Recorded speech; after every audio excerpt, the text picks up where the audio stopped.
بسم اللہ الرحمن الرحیم. امپورٹنٹ انٹرنیشنل آرگنائزیشن کی سیریز میں یونائٹڈ نیشن آرگنائزیشن کے جو اسپیشلائزڈ ایجنسیز ہیں ان کو ڈسکس کر رہا ہوں. اس سے پہلے میں UNESCO, UNICEF, world bank, IMF جو اسپیشلائزڈ ایجنسیز ہیں ان کو پچھلی ویڈیو میں ڈسکس کر چکا ہوں. وہ لنک ڈسکرپشن میں موجود ہے، آپ جا کر دیکھ سکتے ہیں. اور آج کی ویڈیو میں ڈسکس کروں گا ILO کو، FAO کو، IAEA کو، ICAO کو اور IMO کو. تو یہ بھی اسپیشلائزڈ ایجنسیز ہیں اور آپ کو پتہ ہو کہ یونائٹڈ نیشن آرگنائزیشن کے 15 امپورٹنٹ اسپیشلائزڈ ایجنسیز ہیں. میں ہوں افوسن جعفری، اور اگر آپ کسی بھی اسکریننگ ٹیسٹ کے لیے تیاری کر رہے ہیں، CSS BMS کے اسکریننگ ٹیسٹ کی تیاری کر رہے ہیں، ISSB کی تیاری کر رہے ہیں، یا کسی بھی کمپٹیٹیو ایگزام یا کسی بھی جاب کے ٹیسٹ کے لیے اپیئر ہونا چاہتے ہیں، تو ان امپورٹنٹ اسپیشلائزڈ ایجنسیز کے بارے میں آپ کا جاننا بہت ضروری ہے. تو مزید ٹائم ضائع کیے بغیر ہم چلتے ہیں اپنے لیکچر کی طرف. آج کے ٹاپک میں جو میں سب سے پہلے ڈسکس کرنے جا رہا ہوں وہ ہمارے پاس ILO ہے. اس کا کیا مطلب بنتا ہے؟ ILO stand for international labour organisation. اس کا آبجیکٹیو کیا ہے؟ To formulate policies to improve employee working condition and employment opportunities.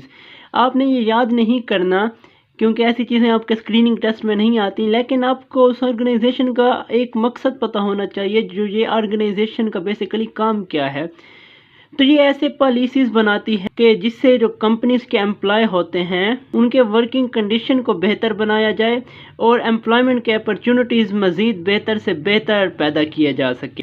تو یہ بیسیکلی اس آرگنائزیشن کا مقصد ہے، اور یہ ہمارے پاس یونائٹڈ نیشن کی اسپیشلائزڈ ایجنسی ہے. اور سب سے جو امپورٹنٹ بات اس کے بارے میں ہے کہ یہ یونائٹڈ نیشن کی اولڈسٹ سب سے پرانی اسپیشلائزڈ ایجنسی ہے.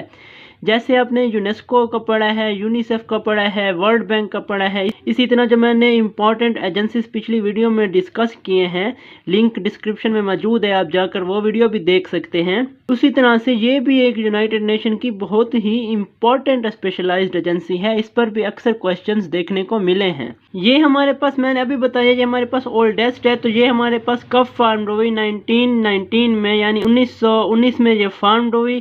اور اس ٹائم ہمارے پاس یونائٹڈ نیشن تو نہیں تھی، تو یہ لیگ آف نیشن کے ٹائم فارمڈ ہوئی ہے. لیگ آف نیشن کیا ہے؟ لیگ آف نیشن ہمارے پاس پریسیڈر آف UNO، یعنی یونائٹڈ نیشن آرگنائزیشن سے جو پہلے جو آرگنائزیشن تھی اس کی بیس پر یونائٹڈ نیشن بنی، اس کو بولا جاتا تھا لیگ آف نیشن. یہ بھی ایک امپورٹنٹ MCQs ہے، میں پہلے بھی ڈسکس کر چکا ہوں اپنی پرانی ویڈیوز میں، مکمل ڈیٹیل پر اس پر ویڈیو موجود ہے، آپ میرے چینل کو وزٹ کر کے دیکھ سکتے ہیں. تو لیگ آف نیشن ختم کیوں ہوئی؟ بیسیکلی دیکھیں، اس کے بہت سے پوائنٹ ہیں جس کی وجہ سے یہ ناکام ہو گئی تھی. اور سب سے جو بڑا پوائنٹ ہے کہ ہمارے پاس ورلڈ وار 2 اکر ہو چکی تھی ورلڈ وار 1 کے بعد، تو یہ اس کی ناکامی کی سب سے بڑی ریزن تھی. اس لیے اس کو ختم کر کے باقاعدہ طور پر یونائٹڈ نیشن آرگنائزیشن بنائی گئی. اس کے ممبرز ILO کے ہمارے پاس 187 ہیں، اور آپ کو پتہ ہے کہ جو ہمارے پاس یونائٹڈ نیشن کے ٹوٹل ممبر 193 ہیں، تو اس کے 187 ممبرز ہیں. اس کا بھی ہیڈ کوارٹر ہمارے پاس جنیوا ہے. اس سے پچھلی ویڈیوز میں نے 4 UN کے اسپیشلائزڈ ایجنسیز ڈسکس کیے ہیں، جس کا جو ہمارے پاس ہیڈ کوارٹر ہے وہ جنیوا تھا. اور جنیوا آپ کو بتا چکا ہوں، یہ ہمارے پاس سوئٹزرلینڈ کا سٹی ہے، اور سوئٹزرلینڈ کا دوسرا موسٹ پاپولس سٹی ہے. کلیئر ہے؟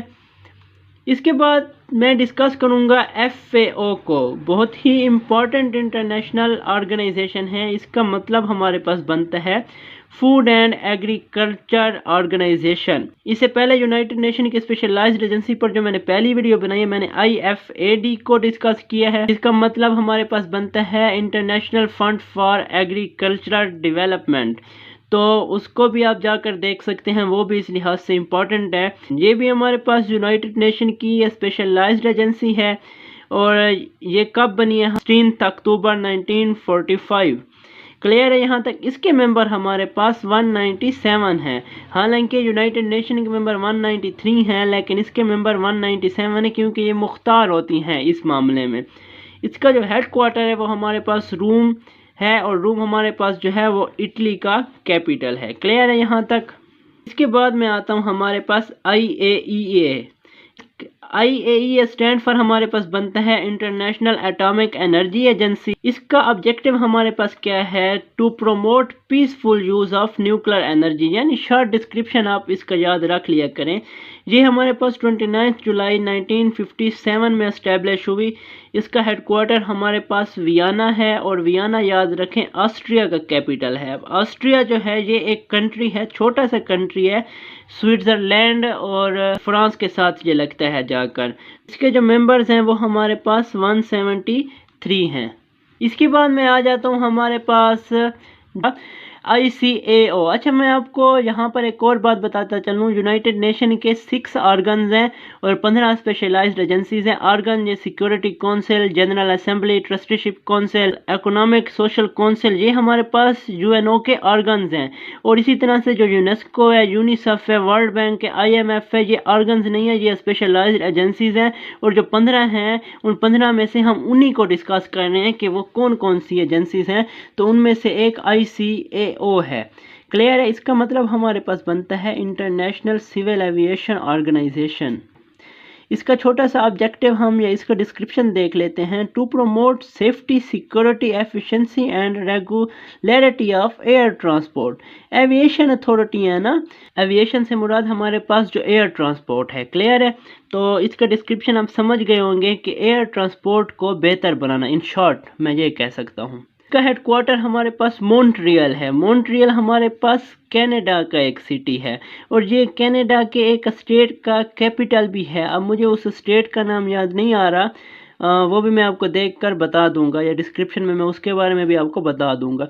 ये हमारे पास कब फाउंड हुई? इट इज़ फाउंडेड इन अप्रैल 1947। तो 1947 में ये फाउंड हुई। ये भी यूनाइटेड नेशन की स्पेशलाइज्ड एजेंसी है, लेकिन इसकी जो पेरेंट एजेंसी है वो याद रख लें इकोनॉमिक सोशल काउंसिल है। अब इकोनॉमिक सोशल काउंसिल क्या है? ये हमारे पास बेसिकली यूनाइटेड नेशन का एक ऑर्गन है, ये उससे एफिलिएटेड है। क्लियर है यहाँ तक? इसकी ऑफिशियल लैंग्वेजेस हमारे पास 6 हैं। सॉरी, यहाँ पर 5 लिखा है, तो इसकी ऑफिशियल लैंग्वेजेस 6 हैं। कौन कौन सी? Arabic, Chinese, English, French, Russian and Spanish. इसके बाद मैं डिस्कस करता हूँ IMO को। IMO से मुराद हमारे पास इंटरनेशनल मैरीटाइम ऑर्गेनाइजेशन। क्लियर है यहाँ तक? अच्छा, इंटरनेशनल मैरीटाइम ऑर्गेनाइजेशन का छोटा सा हम डिस्क्रिप्शन या ऑब्जेक्टिव देख लेते हैं। To promote marine safety and prevents marine pollution, यानी समंदर में जो ट्रांसपोर्ट होती है उसकी सेफ्टी को बेहतर बनाना, जो आपके गुड्स जाते हैं या जो शिपिंग होती है उसको बेहतर बनाना, और मैरीन पोल्यूशन को रोकना। टू इम्प्रूव शिपिंग प्रोसीजर, यानी शिपिंग प्रोसीजर को बेहतर बनाना। अब मैरीन पोल्यूशन किस तरह से होती है? रिसेंटली 2021 में एक शिप जा रहा था श्रीलंका के करीब, जो है वो सिंक हो गया, और उसमें जो थे नर्डल्स मौजूद थे। नर्डल्स जो हमारे पास छोटे छोटे नैनो पार्टिकल्स होते हैं, उसको कहते हैं। कितने टन्स की तादाद में वो थे, और वो पूरे समंदर में बिखर गए। ये एक इम्पॉर्टेंट करंट अफेयर है, आप जाकर इसके बारे में पढ़ सकते हैं। तो वो नर्डल्स फिश ने खाए, फिश से वो हमारे फूड चेन में इंटर हो गए, तो इसी तरह से एक बहुत बड़ा प्रॉब्लम क्रिएट हो गया उस रीजन में। तो इस तरह के वाक़यात से बचने के लिए ये ऑर्गेनाइजेशन काम करती है। अच्छा, ये हमारे पास यूनाइटेड नेशन की स्पेशलाइज्ड एजेंसी है, और इसका हेडक्वार्टर हमारे पास लंदन है, और लंदन हमारे पास UK यानी यूनाइटेड किंगडम का कैपिटल है। अब यूनाइटेड किंगडम क्या है? अगर आप लंदन, यूनाइटेड किंगडम, ब्रिटेन और द ग्रेट ब्रिटेन, ये जो 4 हमारे पास टर्म्स हैं, इनके बारे में फ़र्क जानना चाहते हैं तो मेरे चैनल पर उसकी भी वीडियो मौजूद है, उसका भी लिंक मैं डिस्क्रिप्शन में दे देता हूँ, आप जाकर देख सकते हैं। इट इज़ फाउंड इन 1948, तो ये हमारे पास 1948 में फाउंड हुई, और इसके जो मेंबर्स हैं वो हमारे पास 173 हैं। तो आज की वीडियो में खाली इतने ही। मैंने 5 ऑर्गेनाइजेशन आज डिस्कस किए हैं। पिछली वीडियो में यूनेस्को वगैरह डिस्कस किए हैं, उसी पिछली वीडियो में वर्ल्ड बैंक, IMF वगैरह डिस्कस किए हैं, उनके भी आपको लिंक डिस्क्रिप्शन में मिल जाएंगे। अगर आप किसी टेस्ट पे जा रहे हैं तो ये सब आप देख कर जाएँ। और इसके बाद जो मैं नेक्स्ट वीडियो में डिस्कस करूँगा वो हमारे पास यूनिडो है, और वाइपो है, WMO है, ITU है, और IPU है। तो अगर वीडियो पसंद आई हो तो लाइक करें, चैनल सब्सक्राइब करें। मिलते हैं नेक्स्ट वीडियो में, तब तक के लिए अपना ख्याल रखें। अल्लाह हाफिज़।